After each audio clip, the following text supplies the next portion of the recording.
Espacio en Blanco, en Radio Nacional de España, con Miguel Blanco.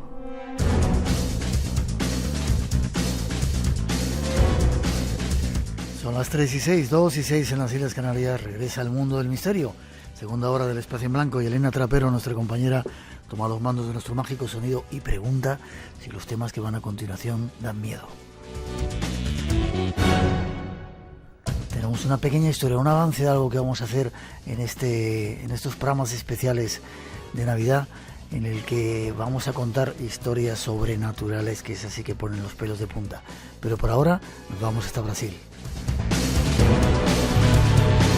900-137-137 nuestro teléfono por si queréis preguntar, líneas abiertas y redes sociales abiertas. Y los saludos a todos los que estáis ahora conectados en directo en Radio 1, Radio 5, trabajando o simplemente escuchando la radio. Saludos a todos, también los que desde fuera de España, en más de 100 países, estáis conectados con nosotros, y a todos los que nos descargáis en el podcast. Muy agradecido por hacerlo, y saludos, disfrutar de la semana mientras escucháis el Espacio en Blanco. Tenemos aún mucho misterio esperando para seguir. Nos vamos hasta Brasil. Allí nos espera nuestro siguiente invitado con un tema extraño. Ya veréis, lo llama Site 141. Escuchad.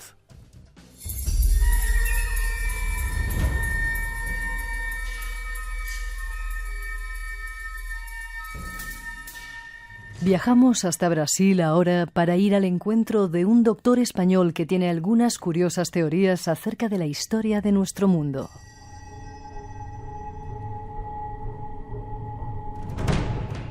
Según sus propias palabras, los mayores monumentos megalíticos de la Tierra apuntan hacia el mismo punto. Y añade, cuando los fieles rezaban en estos templos colosales repartidos por el planeta, lo hacían mirando hacia el mismo lugar. Un lugar llamado por los geólogos Site 145, y que se encuentra actualmente sumergido bajo 4 kilómetros de agua en el mar del Caribe.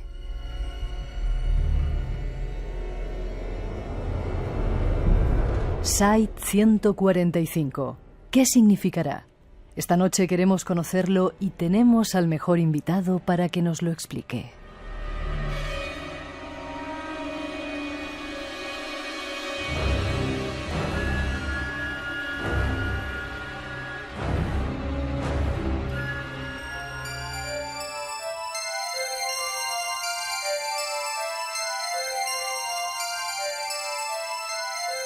Y nos vamos hasta Brasil a la búsqueda de sus españoles, que tienen mucho que contarnos y que están de vez en cuando callados. Sao Paulo es nuestro destino. Javier Ropero está allí. Buenas noches, Javier. Buenas noches, Miguel, ¿cómo estás? Un placer. ¿Todo bien? Un placer que estés con nosotros. Eres oyente del Espacio en Blanco, ¿verdad? Soy oyente casi permanente ahora los últimos años. Me he devorado todos los audios que tenéis grabados en la radio. Vale, déjame que te presente, porque tienes aquí un currículum. Eres investigador, me decías hace un momentito a micrófono cerrado que desde pequeñito eres profesor del área de neurociencia computacional en la Universidad Federal ABC, allí en Sao Paulo, ¿no? Sí, sí. Y eres doctor en ingeniero en mecatrónica. Cuéntame, soy ingeniero del ICAI en España, hice la carrera y luego he hecho doctorado en ingeniería mecatrónica en la Universidad de Sao Paulo, y también hice doctorado en neurociencia en Madrid en la Facultad de Medicina. ¿Te has pasado todo el día estudiando o qué pasa? Pues la verdad es que te voy a decir la verdad, cuando salí de la ingeniería me prometí a mí mismo no estudiar más, de verdad. Cuando recibí el título dije, no voy a estudiar más, pero como me gustaba investigar, a veces para investigar hay que estudiar. Y no paré de estudiar después. Ya, ¿y en Brasil en la universidad das clases de todo eso? Sí, de neurociencia, de neurocomputación, de redes neuronales artificiales, de inteligencia artificial, ese tipo de materias, sí. Vale. Hoy tenemos un tema para hablar extraño, pero quiero preguntarte algo. Uno de los peligros que dicen que nos esperan en el futuro es la inteligencia artificial. Tú que trabajas en eso, ¿las máquinas pueden llegar a tener inteligencia? Evidentemente se la damos nosotros, pero ¿pueden llegar a luego a programarse por sí mismas y ser un peligro para el ser humano? yo creo que los seres humanos somos suficientemente inteligentes para evitar ese ¿Tú peligro. crees? Pero realmente no. Tengo certeza que las máquinas, si las dejamos sueltas, pueden ser un peligro, pero no las vamos a dejar sueltas. Entonces vamos a dejarlas bien agarradas. Ahora sí, a lo mejor hay algunos peligros a nivel de la bolsa de valores. Yo estoy dándome cuenta que las máquinas están invadiéndolo todo, pero no podemos dejarlas sueltas. Yo creo que nosotros las conseguiremos controlar. Ojalá. Este es nuestro invitado, un doctor en neurociencia computacional y otra serie de cosas, que ya veréis los temas que nos va a tocar esta noche.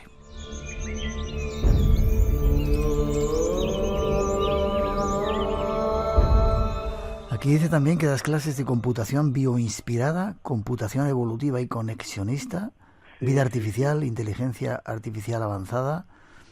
Hablaremos otro día de todo ello, ¿vale? Sí, sí. Cuéntame, porque hoy tiene que ver un poco con restos antiguos, digamos. El Axis Mundi, ¿cuáles son, o qué es un Axis Mundi y cuáles había en la antigüedad? Bueno, Axis Mundi se llama eje del mundo. Y bueno, actualmente conocemos un Axis Mundi que es la Meca, donde se dirigen las miradas de todos los fieles de la religión musulmana. Pero existían otros Axis Mundi en la antigüedad, y los más conocidos, por ejemplo, era el monte Meru, que es el Axis Mundi para los creyentes en el hinduismo, y tal vez se podría decir que el Axis Mundi podría ser la Atlántida, tal vez, pero normalmente el Axis Mundi era representado por el lingam, que era una especie de representación en forma cilíndrica tipo fálica que existe en algunos templos hindúes. El Axis Mundi también será representado como un ómphalos, que era una especie de ombligo, que lo tenemos en la Grecia antigua. Es decir, muchas civilizaciones creían en ese eje del mundo. Anterior, como ya te digo, a la Meca, que existía un eje del mundo anterior donde todas las civilizaciones de algún modo miraban hacia ese punto. Ya, pero Javier, ¿en cada civilización tenían uno diferente o ha habido coincidencias en lugares concretos? Claro. Bueno, pues yo creo que justamente el tema del Axis Mundi es algo que está extendido universalmente, porque realmente existía en algún sitio y todas las civilizaciones se hicieron eco de ese Axis Mundi, aunque la mayoría de las civilizaciones no te colocan el Axis Mundi en un sitio muy específico, pero todas las civilizaciones se hacen eco del Axis Mundi, como se hacen eco, por ejemplo, del inframundo, que existe ese concepto de inframundo desde los sumerios hasta los mayas, hasta los egipcios. La mayoría de las civilizaciones existe ese concepto de inframundo, y entonces son conceptos que las personas pensaban que eran mitológicos, pero que personalmente yo creo que tienen una base real. Tal vez una base que se ha perdido después de muchos años, o tal vez de muchos cataclismos.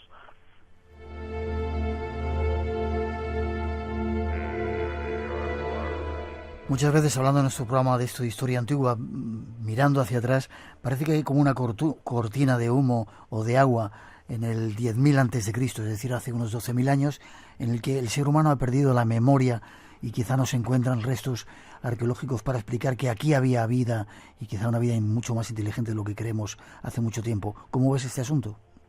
Pues mira, ahora vivimos un momento muy especial, porque se han dado las coincidencias suficientes como para poder interpretar ese tema de 10.000 antes de Cristo. En el año 2010, todas las dataciones que nos retrotraían al 10.000 antes, hace 10.000 años, fueron modificadas un poquito porque hubo una reorganización de las fechas del carbono 14 para que concordasen con otras fechas como de la dendrocronología y otras técnicas, estratigrafía, etcétera. Entonces las fechas que eran importantes y que eran de hace 10.000 años fueron retrotraídas a una fecha muy curiosa, hace 11.600 años. Y exactamente hace 11.600 años es la fecha donde Platón dice que se destruyó la Atlántida. Entonces tenemos muchas fechas que antes decían que eran 10.000, ahora son 11.600. Y eso solamente ocurrió ese pequeño ajuste en el año 2010. Entonces, por ejemplo, tenemos cosas muy interesantes. El exterminio de todos los de todos los mamíferos enormes que vivían en América ocurrió exactamente en el hace 11.600 años. También tenemos, por ejemplo, una capa de un estrato negro que está por debajo de toda América del Norte, en la parte más meridional, que tiene una fecha de hace 11.600 años. Debajo de esa capa negra hay mamuts, hay animales muertos, incluso hay restos humanos, y es una capa que fue datada hace 11.600 años y que muestra que hubo un gran cataclismo que destruyó prácticamente toda la vida en América del Norte. Y así tenemos otras fechas, por ejemplo, el desierto de Uyuni en América del Sur también se formó hace 11.600 años. Entonces ocurrió algo impresionante, algo que afectó el continente americano por completo, y justamente lo más sorprendente es que esa fecha es la misma que en que Platón coloca la destrucción de la Atlántida.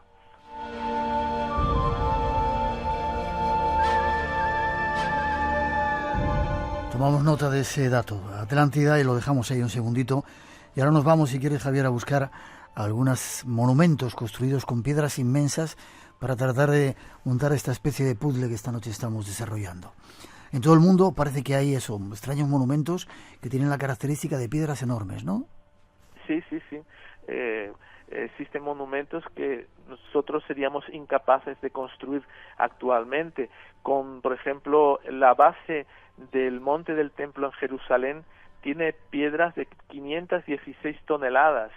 Las hemos visto algunas veces, increíble cómo han podido hacer y meter eso ahí abajo, ¿verdad? Increíble. Luego, por ejemplo, el templo de Baalbek en el Líbano, vamos a hablar de 800 toneladas. Tenemos 3 piedras perfectamente alineadas, perfectamente colocadas una encima de otra con ese peso. Pero no solamente en esas latitudes. En Japón, donde yo viví un tiempo, también algunos castillos antiguos, por ejemplo el castillo de Osaka, tiene piedras de 130 toneladas. Después tenemos el famoso Tiwanaku y Pumapunku, también con piedras de 130 toneladas, que además de todo sería imposible de movilizarlas hoy por causa de estar en una atmósfera donde el aire está rarefacto y las personas apenas consiguen respirar para mantener. Entonces es hacer que las personas construyesen un monumento de tal magnitud ahí encima sería muy difícil. Bueno, pues tenemos muchos de esos monumentos por todo el mundo. Solamente me estoy refiriendo a los más grandes. Tenemos Stonehenge en Inglaterra con piedras de 20 toneladas, Karnak con piedras de 13 toneladas en Francia, y lógicamente también tendríamos los monumentos en Egipto, que también tienen enormes piedras y que permitieron construir los diversos templos de Egipto. Espacio en Blanco, en Radio Nacional, con Miguel Blanco.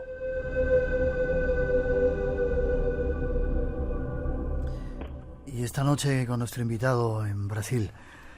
Javier, no solamente coinciden en que estos monumentos tienen piedras gigantescas, sino que parece ser, según los estudios que tú has hecho, que están orientados hacia un determinado lugar, ¿no? Sí.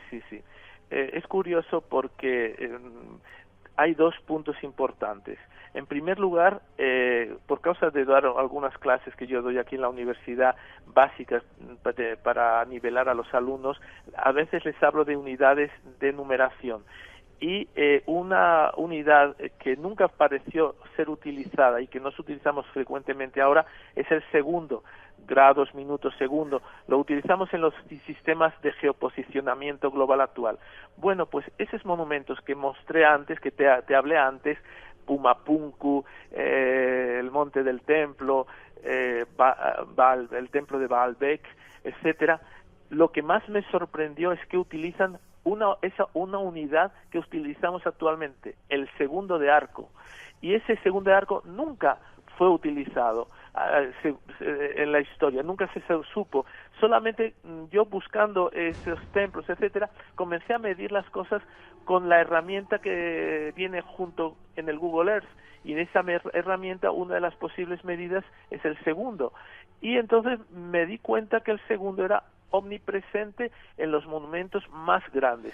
Pero no solamente eso, esos monumentos, los grandes y los que medían múltiplos de segundo de arco, estaban todos apuntando para el mismo punto en el centro del Mar del Caribe. Era algo, yo me quedé impresionado, porque no es una orientación más o menos, no es con una diferencia de 1 grado, no, estamos hablando de alineamientos perfectos. O sea, si por ejemplo estamos hablando de un templo que tenga un tejado, vemos la cumbrera del tejado formando una línea perfecta, y como si continuásemos esa cumbrera hasta llegar a ese centro a esa montaña que te digo que hay en el centro del Mar del Caribe. Por ejemplo, un templo que tiene un tejado, el templo de Osaka. Tú colocas una línea, esa línea, haces una línea recta encima con el Google Earth, y esa línea recta que pasa por la cumbrera del tejado acaba exactamente en el mismo punto del Caribe donde acaban todas las líneas de todos los otros templos repartidos por todo el globo terrestre, y que son templos de una magnitud impresionante. Eso yo realmente me quedé estupefacto cuando percibí todo eso, y desde un tiempo a esta parte no paro de encontrar monumentos. Te puedo decir que cada día encuentro 3 o 4 monumentos orientados hacia ese punto.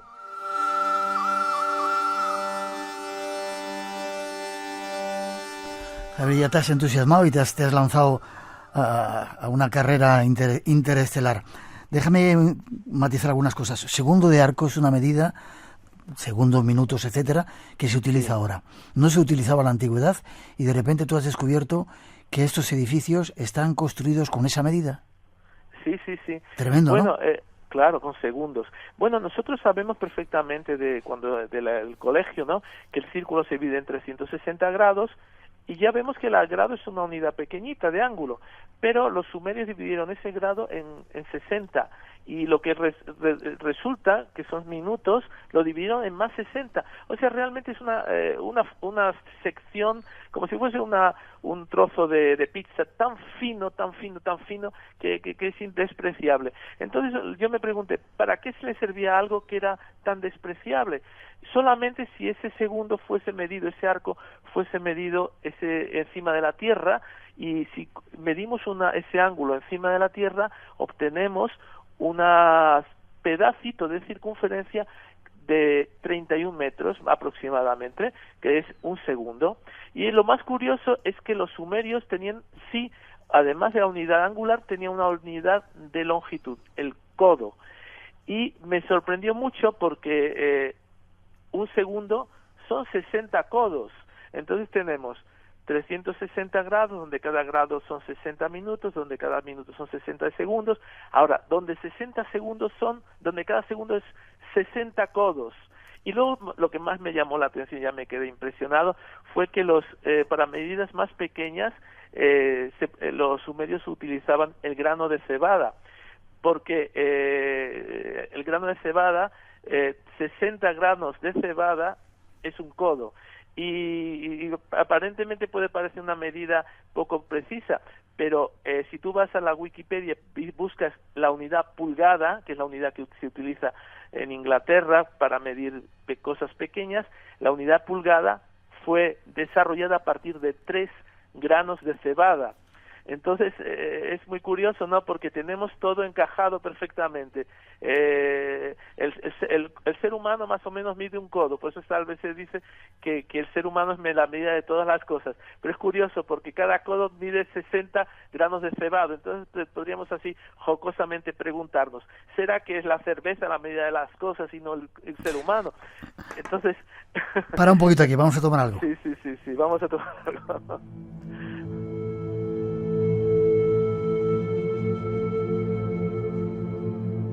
He de pararte de vez en cuando, Javier, porque te lanzas y nos llenas de de información que a veces no somos capaces de asumir. Voy a intentar ser un poquito más vale. tranquilo. Dime una cosa, ¿dónde está ese Site 145? Ese lugar que tú dices, una montaña cilíndrica en medio del Caribe. ¿Quién la encontró? ¿Dónde está? ¿Cómo es?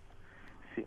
Bueno, pues está debajo de Puerto Rico y la República Dominicana. Existe una planicie submarina muy grande, donde destaca en medio de la planicie esa montaña.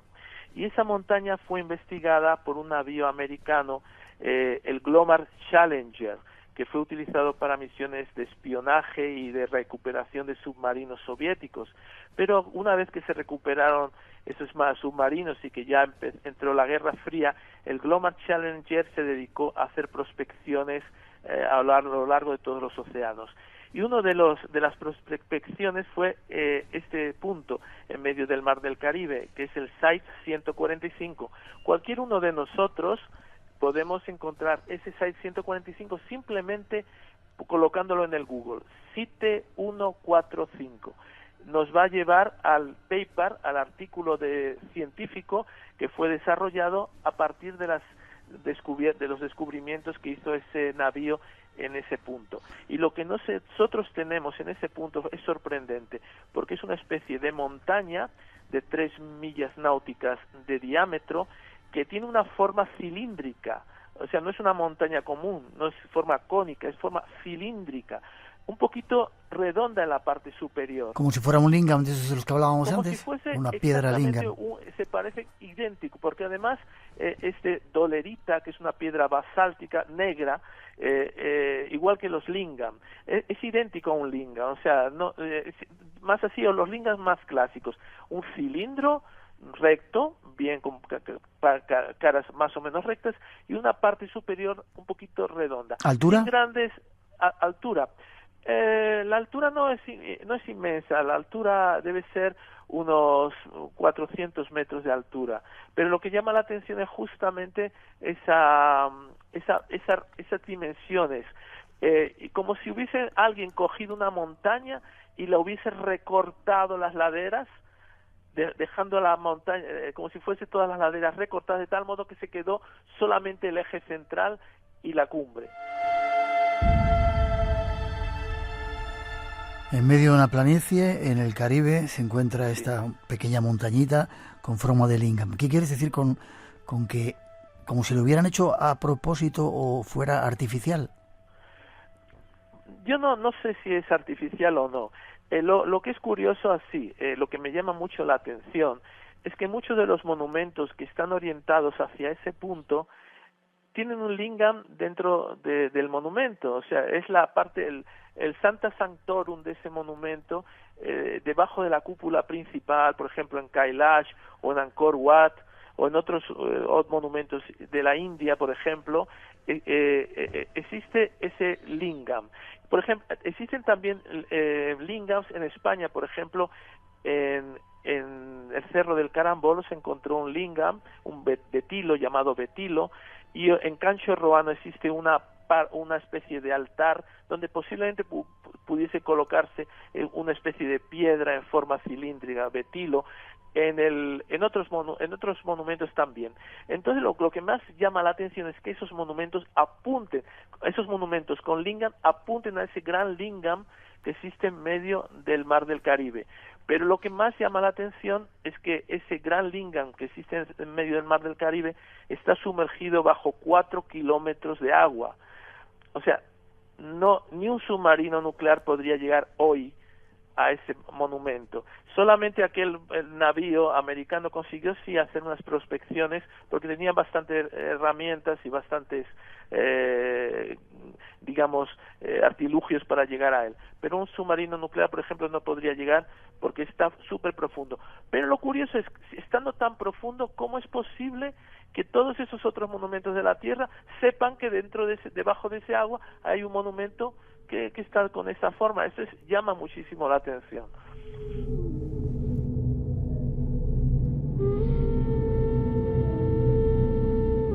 Llegando casi a los últimos minutos de esta primera entrevista que te vamos a hacer, Javier, allí en Brasil, en Sao Paulo.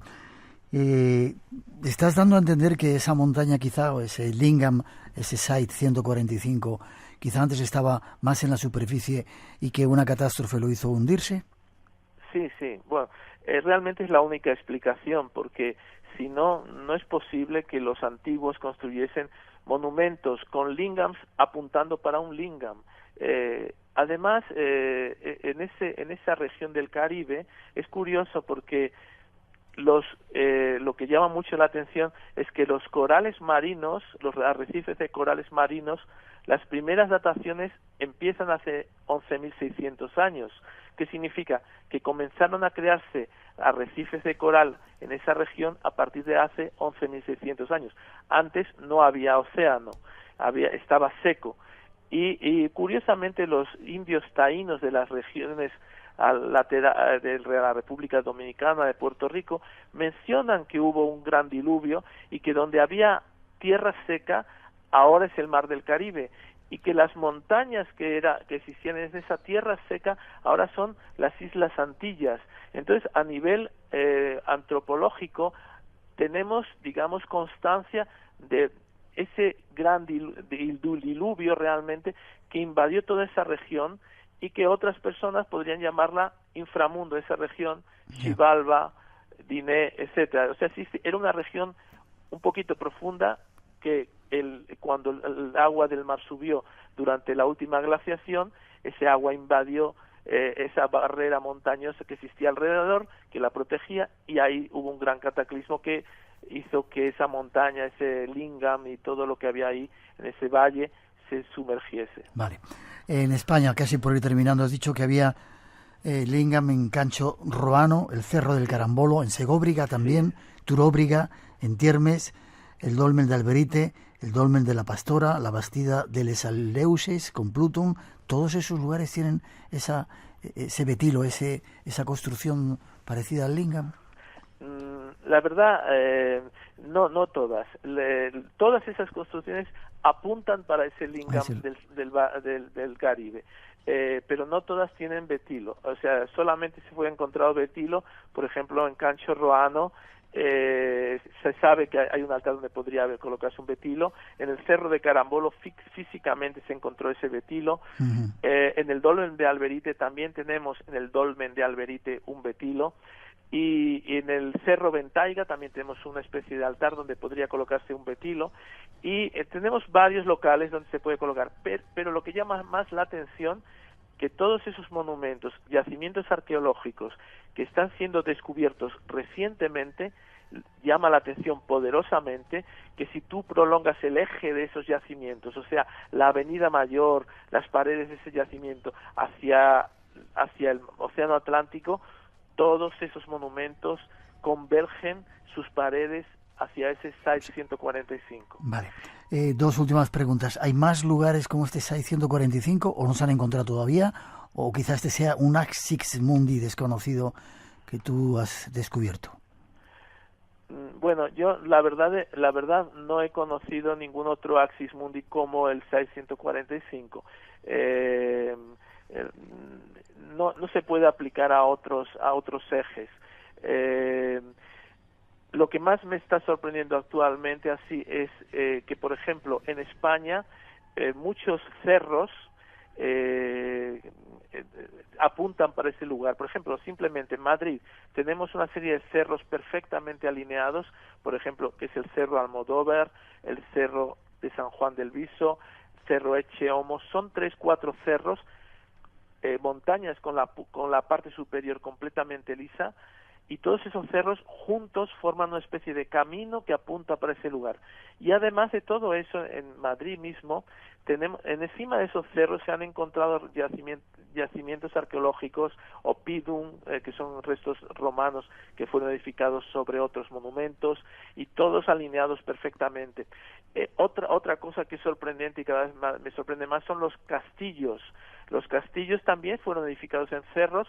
Tal vez esos cerros tenían las dimensiones justitas en segundos porque los castillos españoles, muchos también tienen dimensiones en segundos y están apuntando también para ese lugar. Es como si muchas personas en una época tuviesen la necesidad de subirse a sitios altos y mirar hacia la parte sudoccidental, mirar al horizonte, porque desde esos castillos se ve perfectamente el horizonte, y de algún modo recordar un tiempo pasado y tal vez hacer una gran ceremonia, como por ejemplo en Stonehenge. También Stonehenge apunta para ese lugar, y entonces realmente te das cuenta que España, por ejemplo, tal vez por ser un lugar, una meseta alta, parece ser que fue elegida para situar muchos de esos monumentos. Realmente todos los días encuentro uno.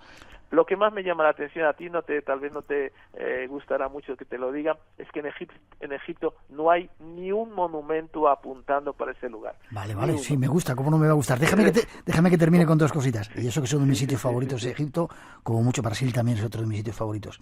¿Quieres decir con todo esto, terminando, que esto nos remite a una misma base cultural, posiblemente la civilización madre y ancestral, que haya desaparecido y que haya copias o haya algunos espejos de esa civilización en muchas partes del mundo? Por supuesto, porque lo que más llama la atención es el segundo de arco, esa medida con la cual fueron edificados todos los monumentos desde Japón hasta América del Sur, hasta Inglaterra, hasta Israel.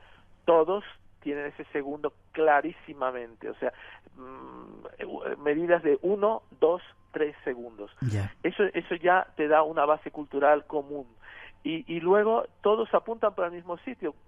Ya es mucha coincidencia. Y dime, además ese sitio, de la Linga. ¿Ese sitio podía ser la Atlántida?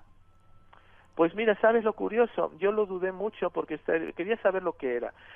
Inicialmente pensé que podía ser el Monte Meru, pero recientemente leí un relato de la Atlántida con una traducción un poquito mejor, y lo que me llamaba mucho la atención, que en esa traducción decía que el dios Poseidón se juntó, como diría también la Biblia, los dioses bajaron del cielo y se juntaron con las mujeres del ser humano y hicieron el amor. Entonces el dios Poseidón se juntó con una humana, Clito, y entonces se encontró con ella en esa montaña, en una montaña del centro de la Atlántida.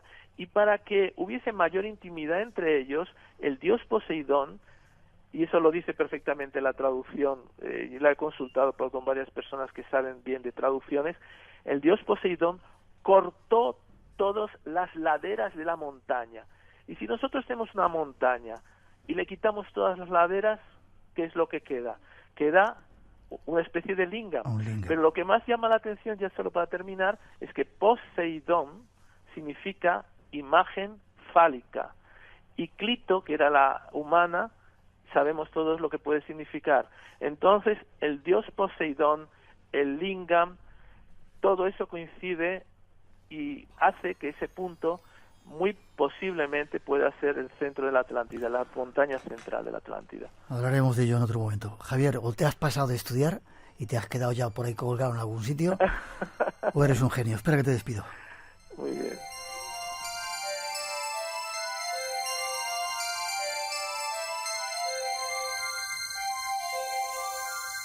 Javier Ropero, nuestro invitado desde Brasil.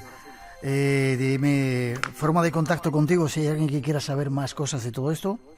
Sí, pueden ponerse en contacto en Atlantis Near You, Atlantis cerca de ti, en Atlantis Near You Javier @gmail.com, si me quieren llamar por email, o también pueden entrar en el Facebook en Atlantis Near You, donde voy colocando todas las investigaciones.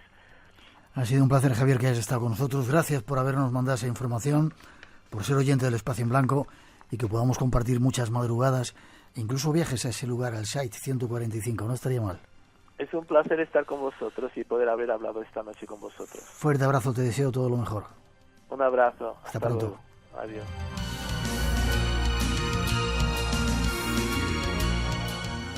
Hola amigos de Espacio en Blanco, un saludo muy afectuoso desde México.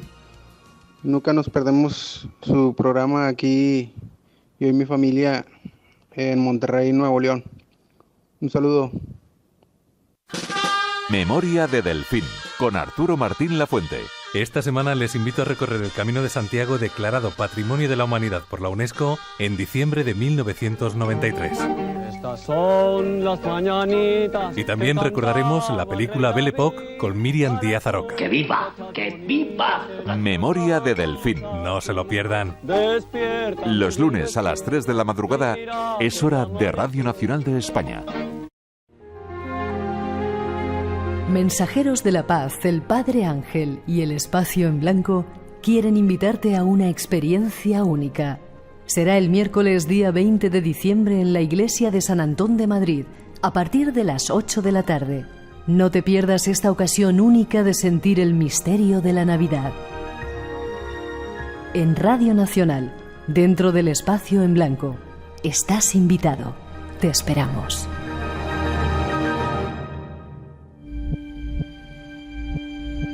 Próximamente, en Espacio en Blanco. Una nublada tarde de primavera de 1957, a eso de las 6, dos niños de 9 años jugaban distraídamente en una pequeña parcela situada en los aledaños de la población lucense de Taboada.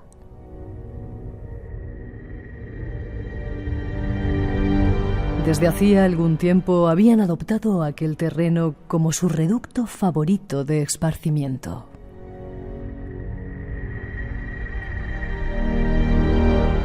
Aquella tarde estábamos agachados jugando a las canicas, cuando de pronto me pareció ver de reojo a mi derecha que alguien caminaba, pero no a nivel del suelo, sino más arriba, como por el aire. Giré rápidamente la cabeza hacia la vieja casona que estaba situada como a unos 30 metros a nuestra derecha, y entonces los vi. Se movían sobre el tejado de un pequeño cobertizo de ladrillo adosado a la casa. Quedé boquiabierto. Me puse en pie lentamente y dije: ¡Mira a esos tíos! Sin levantarse, Carlos giró la cabeza hacia el cobertizo y con una serenidad pasmosa me respondió: «Ah, sí. Andan siempre por ahí. Ya los he visto más veces». De la pared de aquella casa abandonada salían uno detrás de otro, como en fila india. Unos hombres altos, vestidos como van hoy los astronautas o los apicultores, con cascos y trajes blancos, pero calzados con unas botas oscuras. Caminaban muy despacio sobre el techo del cobertizo, como a cámara lenta, con un brazo extendido hacia adelante, portando en la mano algo así como un farol.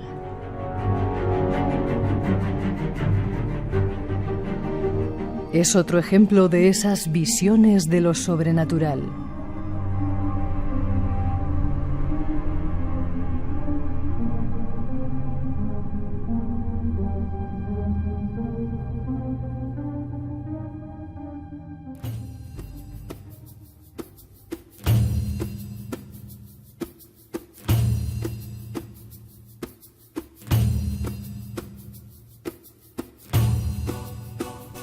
Hacía ya tiempo que no parábamos en esta taberna del Derviche Blanco. Esta semana nos toca y nos está esperando nuestro derviche Manuel Fernández. Buenas noches, hermanito, ¿cómo estás? Buenas noches, hermanito. Feliz Navidad y encantadísimo de volver a estar en nuestro programa y en estas fechas tan señaladas. Hacía tiempo que no pasábamos por... No llegabas tú, no íbamos nosotros, no sé, los líos de esta vida que llevamos, ¿verdad? El ajetreo del día a día que vamos a hacer. Sí, señor. Sigues escribiendo, ¿verdad? Sigo escribiendo y sigo soñando, porque soñar para mí es escribir. Qué bien. No podía ser una cosa sin la otra. ¿Tu último libro se llama? Juicio a Dios. Juicio a Dios. El épico viaje en busca del sentimiento de Dios, de la fe, y precisamente por las tierras donde nacen las tres religiones, en Jerusalén, en Israel. donde pudimos estar y que se está liando de nuevo ahora por ahí otra vez. Desafortunadamente parece ser que la ciudad de La Paz no da crédito a su nombre. No la van a dejar ser Ciudad de la Paz. Bueno, hoy nos vamos a hablar de Moisés y del Sinaí, ¿verdad? Un cuentecito, sí. Estuvimos casi cuando nos conocimos subiendo ese monte, el monte Sinaí. Sí, porque nosotros nos conocimos, yo llevaba oyéndote desde que tenía 13 años o incluso antes, pero realmente nosotros nos dimos el primer abrazo con la excusa de poder subir al monte Sinaí en ese viaje mágico que hicimos y místico también que hicimos, y cuando pudimos subir a esa cumbre sagrada donde las haya. Tuvimos que madrugar, bueno, no dormir esa noche, salimos a las 2 de la mañana creo a caminar como 5 horas para llegar al amanecer a la cima del monte.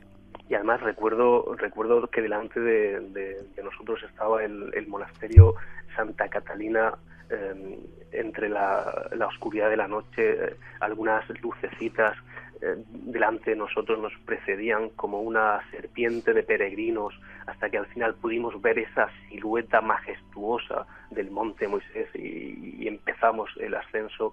La verdad es que fue algo realmente mágico. Tremenda la subida, sobre todo la parte final de los escalones y antes los prolegómenos, toda esa cantidad de camelleros que te van tentando como si fueran pequeños diablitos, demonios, ¿verdad? Sube, y tú dices, no, yo aguanto, y ellos ahí tentándote con que subas en el camello. Sí, desde luego, y para mí fue una tentación bastante gorda porque, como tú bien decías, los últimos peldaños de ese monte son realmente duros. Sin embargo, cuando ya llegas allí arriba es como si todo hubiera merecido la pena, y sobre todo cuando ves ese amanecer, que pocas veces en mi vida habré visto yo un amanecer tan increíble como allá arriba en la cumbre del Sinaí. Y cuando todas esas personas que están a tu alrededor guardan silencio o bajan la cabeza y se ponen cada una a rezar a ese Dios interior que hemos ido a ver encima de una montaña, es realmente un momento único. Pues ahí estamos, en ese monte Sinaí con Moisés, preparados para escuchar una de las historias del derviche blanco.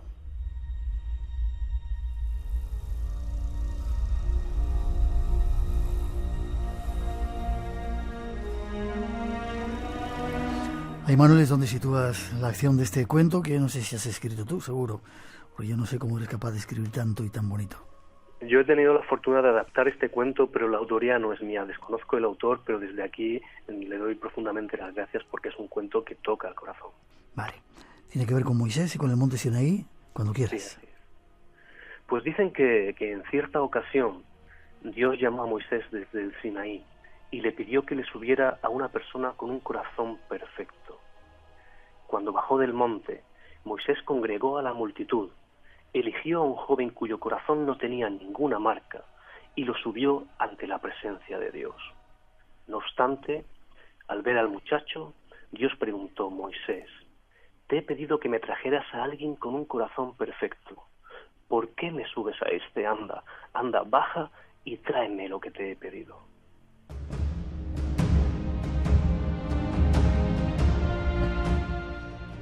Sí. Desconcertado, Moisés bajó de nuevo y eligió a una persona que había estado toda su vida en reclusión y tenía un corazón grande y vigoroso. No obstante, cuando Dios le vio, también lo rechazó y le hizo a Moisés la misma pregunta: ¿por qué me subes a este? Yo quiero a alguien con un corazón perfecto. Moisés, confuso, decidió ir subiéndole uno a uno a todos los israelitas hasta que solo quedó un anciano cuyo corazón estaba lleno de cicatrices. Por un lado le faltaban algunos pedazos, por otro muchos trozos habían sido reemplazados por otros que sin embargo no encajaban demasiado bien. Incluso había lugares donde no había carne y todo estaba hecho un desastre.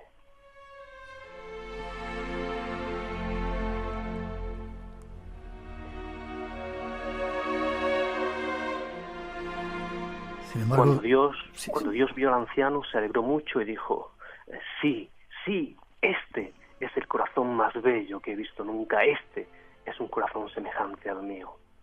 Entonces Moisés preguntó: pero Señor, ¿cómo puede ser este corazón más hermoso que los anteriores? ¿Cómo puede ser este semejante al tuyo?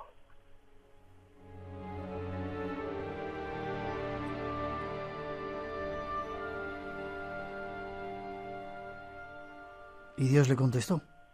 Dios le contestó: hijo mío, cada cicatriz del corazón de ese anciano representa a cada una de las personas a las que le entregó su amor, pero que a cambio le devolvieron indiferencia. Él fue arrancándose trozos de su corazón para dárselos a quienes más amaba. Algunas de esas personas también le entregaron a su vez trozos de sus propios corazones, pero como esos trozos no eran iguales, no encajaron bien, y por eso su corazón es irregular. Pero también algunas personas a las que amó no le entregaron nada a cambio, y por eso es que le quedan huecos vacías.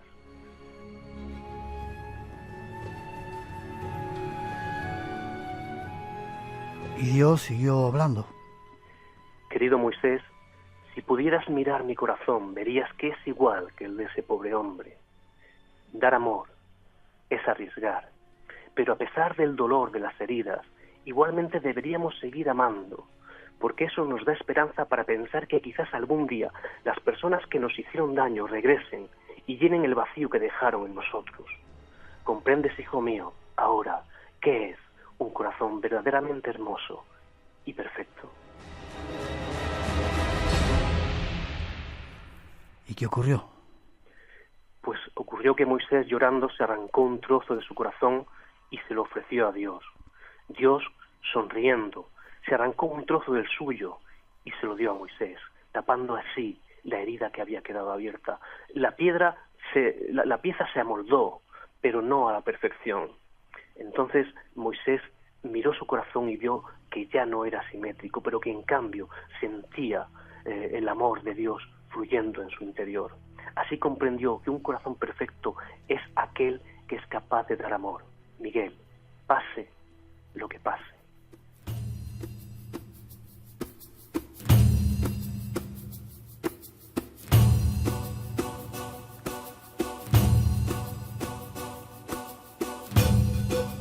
Un cuento que tiene que ver con Moisés, el monte Sinaí y ese Dios que aparecía allí para entregar a Moisés las tablas de la ley. Hermanito, te veo, muchas gracias.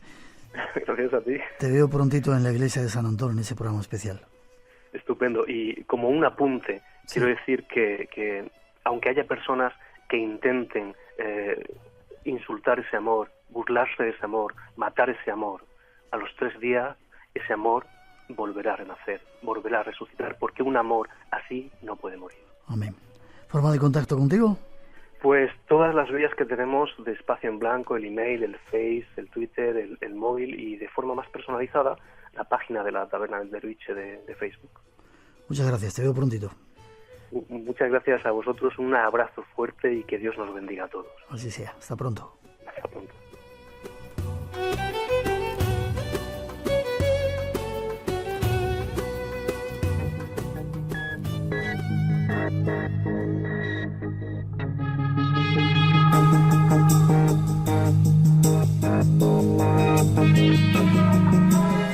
Buenas noches, Rosa. Llega tu tiempo aquí en Antena. Bueno, estás todo el tiempo, o sea que... Pero para que nos cuentes las últimas noticias, comunicaciones con las redes sociales...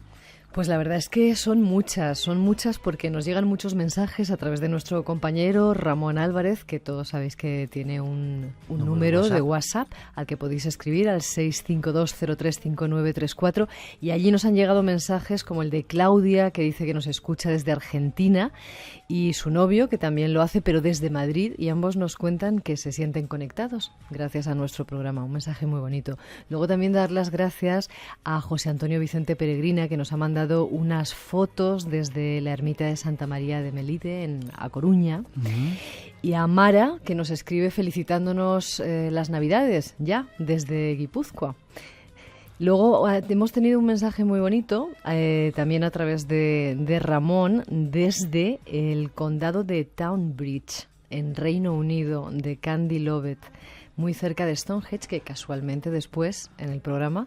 En esa extraña historia del Site 145 que nos contaba nuestro invitado Javier desde Brasil. Qué historia tan extraña, ¿verdad, Javier? Muy extraña, desde luego, sí, pero muy interesante, muy interesante. Y como siempre nos siguen llegando muchísimos mensajes desde América, de Silvia, de Silveira de Uruguay, de Jennifer Adamson, que nos escribe de Palo Alto, desde Chile, Humberto, en fin, Miguel. Son muchos los amigos que quieren saludarnos y que aprovechan todas abrazos las desde aquí, más de 106 países nos escuchaban, gente además en lugares súper extraños, en mitad del Pacífico. Yo no sé si sería un submarino, mandaba alguien también, o una nave de esas americanas, de esas portaaviones súper gigantescos, porque parecía que no había nada, y ahí veía un puntito de gente escuchando el Espacio en Blanco. Saludos para todos, es un placer que estéis ahí. Ganadores, y hablamos de nuestro programa especial. Pues tenemos a Manuela Ferreras desde Gijón, a María Rosa Colobrans de Girona, a Joe Ángel López, que nos escribe al Facebook, Rafael Amayo de Murcia y Gorka Martínez de Bilbao. Escribidnos un correo electrónico a espacioenblanco@rtve.es y nos mandáis vuestra dirección postal para que os enviemos el libro. Para enviaros el regalo. Y programa especial miércoles. Miércoles día 20 de diciembre, se acerca antes ya. de las elecciones catalanas, 20 de diciembre, 20 horas es la cita. Allí vamos a hacer un programa muy especial en la iglesia de San Antón, en la calle Hortaleza número 63 de Madrid, la iglesia donde tenemos al Padre Ángel con la ONG Mensajeros de la Paz, y queremos colaborar con ellos haciendo este programa muy especial, también aportando nuestra ayuda. Invitamos a todos los que queréis venir, la entrada es libre, a que llevéis alimentos no perecederos, ¿verdad? Para el banco de alimentos que ellos tienen, y poder ayudar a la gente en estas fechas navideñas que inauguramos con el programa. Así es, allí estaremos y haremos el programa a partir de las 8 de la tarde, el miércoles 20 de diciembre. En un programa que luego se emitirá el día 24, el día de Nochebuena, pero lo hacemos el día 20 y estáis todos invitados. Hay 200 plazas, así que daos prisita para llegar. Gracias, Rosa. Veo que el tiempo se nos echa encima. Te veo la semana que viene. Seguimos. Hasta entonces, aquí estamos. Buceando en el Espacio en Blanco.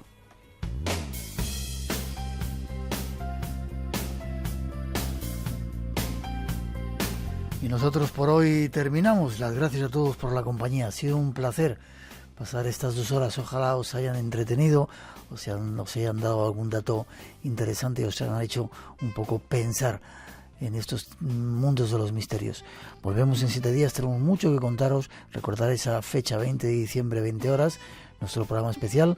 Y ahora, con la recomendación de que sigáis en esta sintonía, os dejamos con un poquito de nuestra mejor música. Feliz semana, nos vemos enseguida. Ay, cuidado con Ana, esa ciclogénesis que viene por ahí, esa borrasca, cuidado.